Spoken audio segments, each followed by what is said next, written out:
Et bienvenue dans le corrigé du problème 7 sur la physique nucléaire. Donc avant d'aborder ce problème, je vous rappelle que sur la chaîne, vous avez tous les anciens baccalauréats corrigés par thème, aussi par sujet. Bon, il suffit de chercher, vous avez bien sûr du devoir surveiller, vous avez le cours. Donc, il y a pas mal de choses à visiter sur la chaîne. Ils sont classés par playlist et par option. Bien. Donc, de quoi s'agit-il? Donc, le problème 7, on va s'intéresser à la désintégration de l'iode. Donc, c'est un radioactif de mode de désintégration bêta-. Je vais agrandir un peu. Première question, écrire l'équation de la réaction de la désintégration de l'iode. De toute façon, l'énoncé, vous pouvez la télécharger dans la description de la vidéo. Ensuite, l'énergie de liaison par nucléon, on vous donne c'est 8,417. À partir de cette donnée, déterminer la masse du noyau de l'iode. D'accord? Ensuite, donc question suivante, à t égale à 0, on dispose d'un échantillon M0 qui contient 0,0% d'iode. Vous avez un pourcentage de l'iode qui est 0,02%. D'accord? La masse M0, mais uniquement 0,02% qui est formé par l'iode. Des questions. Trouvez l'expression du nombre de noyaux désintégrés en fonction de M0 et T1,5. Calculez l'énergie libérée par la désintégration d'un seul noyau. Après 30 jours, l'énergie totale libérée par l'échantillon, c'est 0,2 joules. Calculez la masse M0. Donc tout ça, je dirais, c'est parmi les choses classiques. Donc maintenant, ça complique un petit peu. On vous dit une personne est injectée par une dose d'iode de masse M0 égale à 10 microgrammes. Donc on lui injecte 10 microgrammes d'iode à partir de T égale à 0. Et chaque 2 fois T1,5, c'est-à-dire toujours dans ce type d'exercice, faire du schéma. T égale à 0, on injecte M0. À T égale à 0, à 2 fois T1,5, on injecte un autre fois M0. 4 fois T1,5, parce que chaque fois 4 fois T1,5, M0, et ainsi de suite. Les questions. Calculez la masse restante avant la deuxième injection. Donc, c'est-à-dire, voilà la première injection, voilà la deuxième. Donc, juste avant, juste ici, quelle est la masse restante? Ensuite, juste avant la troisième injection. Et comme ça, vous allez voir une relation de récurrence qui va apparaître. Et montrez que le nombre de noyaux restants avant la énième injection va être donné par ça. Donc, ça vous paraître un peu compliqué au départ, mais si vous écrivez correctement avec un schéma clair, le nombre qui va rester avant la deuxième, ensuite avant la troisième, et vous avez remarqué une relation de récurrence, vous allez voir, c'est facile de trouver cette expression-là. Bon, enfin, calculer l'énergie libérée entre T égale à 0, juste avant la fusion de la cinquième injection. Et voilà quelques données, la masse du neutron, la masse de l'électron, la masse du proton et la masse du noyau de xénon. Allons-y donc. Bien. Première question, écrire l'équation de la désintégration de l'iode. Bon, ça, on l'a fait plusieurs fois. L'iode, dans le mode de désintégration, c'est bêta-. Donc, il va donner un noyau de Z égale à 54, c'est le xénon. Et le nombre de masses ne change pas. Donc, c'est une transformation isobarique. Bien. On vous donne l'énergie de liaison par nucléon de l'iode, qui est 8,417 mégaélectronvolts par nucléon. Question, quelle est la masse du noyau? Bon, d'abord, je vais calculer l'énergie de liaison du noyau de l'iode. Donc, je dois multiplier par le nombre de nucléons qui est égal à 131. Donc, je multiplie 8,417 par 431 et je trouve l'énergie de liaison du noyau d'iode.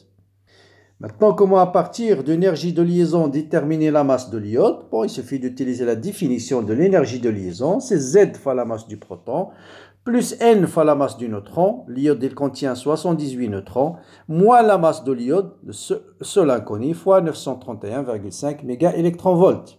D'accord? Vous voyez bien, ça on connaît, ça on connaît, ça on connaît. Donc on peut déterminer l'inconnu qui est la masse de l'iode, qui est 53 fois la masse du proton, plus 78 fois la masse du neutron, moins l'énergie de liaison divisé par 931. Et, sauf erreur, vous allez trouver 130,8532 unités de masse atomique. Très bien. Question suivante. On vous dit à t égale à 0, on dispose d'un échantillon qui contient une masse M0, qui contient un pourcentage de masse M0, donc c'est la masse de l'échantillon, c'est M0, et elle contient 0,02% d'iode. Ça veut dire quoi? J'ai une masse totale M0, mais uniquement une portion qui est formée par l'iode. C'est-à-dire la masse de l'iode, c'est pas M0, c'est P fois M0. C'est-à-dire si vous avez 1 gramme, l'échantillon 1 gramme, la masse de l'iode, ça sera 0,02 sur 100. Autrement dit, ça sera 0,0002 grammes. Voilà ce que ça veut dire. Hein? Si vous avez un échantillon de masse 1 gramme, le pourcentage de l'iode, ça sera 0,0001 gramme. D'accord, 2 grammes. Hein? C'est 0,02%. D'accord, 0,02%, c'est 0,0002. Bien. Donc, si j'ai une masse M0, je vais avoir la masse de l'iode, c'est P fois M0. Déjà, avoir ça en tête. Bien. Question.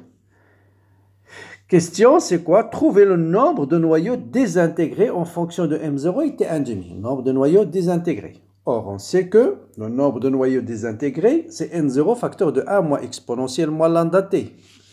On nous dit de l'exprimer en fonction de T1,5, donc il suffit de remplacer lambda par ln de 2 sur lambda, c'est ln de 2 sur T1,5. Maintenant, il faut l'exprimer en fonction de M0. Donc, normalement, si je prends M0, si toute la masse est formée par l'iode, vous avez M0 sur le nombre d'Avogadro est égal au nombre divisé par le nombre, sur la masse molaire égale au nombre divisé par le nombre d'Avogadro. Donc, il suffit de remplacer M0 par la masse de l'iode qui est en fait P fois M0. Et donc, je vais obtenir le nombre de noyaux que j'appelle N0, ça sera P fois M0 fois le nombre d'Avogadro sur la masse molaire. Voilà le nombre de noyaux que contient la masse M0. Si vous prenez une masse M0, il va contenir P fois M0 fois le nombre d'Avogadro divisé par la masse molaire. Pourquoi? Bon, si toute la masse est formée par l'iode, le nombre de noyaux, ça sera M0 fois le nombre d'Avogadro divisé par M. Or, cette masse-là, vous avez uniquement P fois M. Donc, P fois M0, qui est la masse de l'iode. Donc, vous allez remplacer tout simplement M0 par P fois M0. Donc, voilà l'expression du nombre de noyaux désintégrés en fonction de T1,5 et en fonction de M0. P, c'est 0,02%. Bien. Continuons donc. Calcul l'énergie libérée par la désintégration d'un noyau. Bon, ça, je ne vais pas faire l'application numérique. Je vous donne l'expression, vous le connaissez. L'énergie libérée par la désintégration d'un noyau, c'est, revenez à l'équation, désintégration d'un noyau, c'est ça. Donc, c'est la masse de bêta- plus la masse de xénon, moins la masse de l'iode, fois 931. Et vous calculez la valeur. Donc, voilà, c'est la masse de bêta- plus la masse de xénon, moins la masse de l'iode. Et le résultat, c'est oméga électronvolts. Bien. Après 30 jours, on vous dit l'énergie libérée, c'est 0,2 joules. Ça, c'est quoi? C'est l'énergie libérée par une seule désintégration. Une seule désintégration nous donne 0 libre. Donc, combien se sont désintégrés pendant 30 jours? Bon, je connais l'énergie totale. Il suffit de diviser par l'énergie libérée par une seule désintégration et je vais obtenir le nombre total de noyaux désintégrés. Or, ce nombre de noyaux total désintégrés, on l'a déjà en fonction de M0. Donc, si je connais T, c'est 30 jours. L'énergie libérée au 0, c'est déjà calculé ici. P, c'est donné. M0, c'est connu. La masse molaire. Donc, vous pouvez déterminer M0. Parce que la seule inconnue, c'est M0. Donc, il manque, bien sûr, je pense, dans l'exercice, il faut donner T1,5. Bien. Maintenant, on va passer à la partie intéressante, la partie 4. On injecte à une personne une masse M0 chaque 2 fois T1,5. T égale à 0, ainsi de suite. Calculez la masse restante avant la deuxième injection, qui sera 2 fois T1,5. D'accord? Donc là, je vous conseille de faire un schéma. Donc, ce type de questions, de faire un schéma, faire un diagramme. Donc, voilà le temps. Voilà T égale à 0. Première injection. Donc, première injection. 2 fois T1,5, deuxième injection. Et puis, chaque 2 fois T1,5, on a dit, c'est ça. Chaque 2 fois T1,5, donc voilà, 4 T1,5 et ainsi de suite. 4 T1,5, 6 1,5 et ainsi de suite. Donc, voilà deuxième injection, troisième, quatrième. Bien. J'injecte à t égale à 0 une masse M0. Combien il va rester juste avant, ici, juste avant d'injecter l'étape suivante. Donc ça, juste avant. Je vais mettre ce qui reste. Donc là, c'est 2t1 demi. Or, vous savez, la masse qui reste au bout de n fois t1 demi, c'est m0 sur 2 à la puissance n. Donc ça sera m0 sur 4. Voilà la masse restante, c'est m0 sur 4. Et juste après, je vais injecter une masse m0. Donc, quelle est la masse totale à 2 fois t1 demi? C'est m0. Bon, je vais l'écrire ici en clair. C'est m0 plus m0 sur 4. D'accord? Donc, ça, c'est la masse totale juste après l'injection, la deuxième injection. Je reprends. À t égale à 0, on injecte m0. Sachant qu'au bout de 2 fois t1 demi, il va rester m0 sur 2 à la puissance 2, c'est-à-dire m0 sur 4. Ça, c'est ce qui va rester de la première injection. Et juste après, je vais injecter M0. Et donc, la masse totale à 2 fois T1 demi, que j'appelle M', c'est M0 plus M0 sur 4. Bien.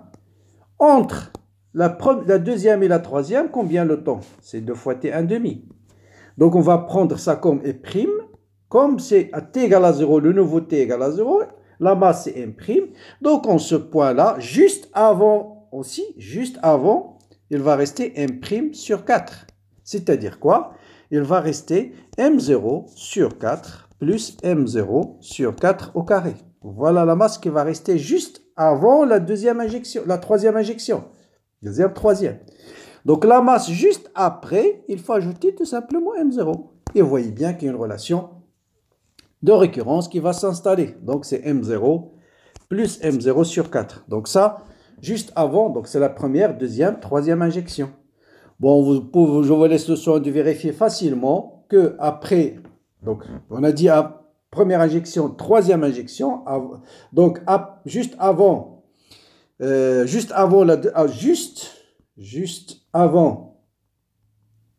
la troisième injection, quelle est la masse restante? La masse restante est ça. Donc là, il faut juste la masse restante, c'est ça. C'est-à-dire M' sur 4. C'est-à-dire M0 sur 4 plus M0 sur 4 au carré. Je laisse le soin de vérifier avant la quatrième injection. Il va rester M0 sur 4 plus M0 sur 4 au carré plus M0 sur 4 à la puissance 3. Donc, juste avant la énième injection, il va rester combien? Il va rester M0 sur 4 plus M0 sur 4 au carré plus M0 sur 4 à la puissance combien? Vous voyez bien, quatrième injection N, troisième injection 2, donc N-1. M0 sur 4 à la puissance N-1. Donc, on doit calculer donc la masse restante avant la énième injection, ça sera M0 sur 4 plus M0 sur 4 au carré plus M0 sur 4 à la puissance 3, plus M0 sur 4 à la puissance N-1. Donc ça, je vais mettre M0 sur 4 en facteur pour faire apparaître une suite géométrique. 1 plus 1 quart plus 1 sur 4 au carré plus 1 sur 4 à la puissance N-2. Donc tout ça, on peut le mettre N-2. 1 quart au carré. N-2. Et ça, vous voyez bien, c'est 1 plus Q plus Q à la puissance N-2. Et ça, vous avez vu les suites géométriques. C'est 1 moins Q à la puissance, ce terme plus 1. N-2 plus 1, c'est N-1. N-1 sur 1 moins Q avec Q égale à 1 quart. Donc, ça sera M0 sur 4 multiplié par 1 moins 1 quart, c'est 0,25. Comme ça, vous voyez déjà le 0,25, il apparaît. Sur 1 moins 1 quart. Et 1 moins 1 quart, c'est 3 quarts. Donc 4 avec 4 va se simplifier. Il va rester M0 sur 3, facteur de 1 moins 0,25 à la puissance n sur on a dit ici c'est 3 quarts, 4 sur 3, c'est tout. C'est ce qui va rester. Voilà. Donc le nombre, donc je reprends ici. Donc on a dit la masse restante c'est combien? C'est M0 sur 3. Facteur de 1 moins 0,25 à la puissance n-1. Voilà. Maintenant, quel est le nombre de noyaux que contient M restant? Vous savez bien sûr que le nombre de noyaux divisé par le nombre d'Avogadro est égal à la masse restante divisé par la masse molaire. Donc, le nombre de noyaux, c'est le nombre d'Avogadro fois la masse restante, c'est-à-dire fois M0 facteur de 1 moins 0,25 à la puissance N-1 sur la masse 3 fois la masse molaire. Eh bien, c'est la fameuse relation qui va vous surprendre un petit peu, mais vous voyez que l'objectif ou bien ce type de question, bon, c'est vrai, c'est vraiment type concours, mais c'est difficile qu'on vous donne ce type de questions au baccalauréat. Donc, l'idée, c'est de trouver, pourquoi on vous donne ces deux étapes intermédiaires, quelle est la masse, donc de trouver une relation de récurrence. Une fois que vous avez retrouvé la relation de récurrence, chaque fois que vous avez ici une somme où apparaît a à la puissance a moins q à la puissance n, donc toujours pensez à la somme d'une suite géométrique. Hein? Toujours penser à la somme d'une suite géométrique. Ça peut vous aider très fortement, d'accord? Donc 1 moins q à la puissance n, ça apparaît. Surtout que vous voyez un quart ici, et 1 moins 1 quart, ça vous donne 3 quarts. Le facteur 3 apparaît. Voilà quelques idées qui vont vous donner la puce à l'oreille pour essayer de trouver ou bien de réfléchir à... Et surtout, essayer de faire des schémas. Essayer de faire des schémas comme ça. Voilà, première injection. Juste avant, qu'est-ce que j'ai? Juste après, qu'est-ce que j'ai? C'est M0 plus. Et je suis sûr avec ça, les choses deviennent très simples. Donc voilà pour ce 7e problème de physique nucléaire. Donc j'espère que ça vous aide un petit peu, mais surtout n'hésitez pas à partager les vidéos, à les commenter, les liker aussi pour qu'ils remontent un peu dans l'organigramme de YouTube, comme ça plusieurs élèves peuvent en profiter. Voilà, merci, bon courage, bonne continuation et à très bientôt.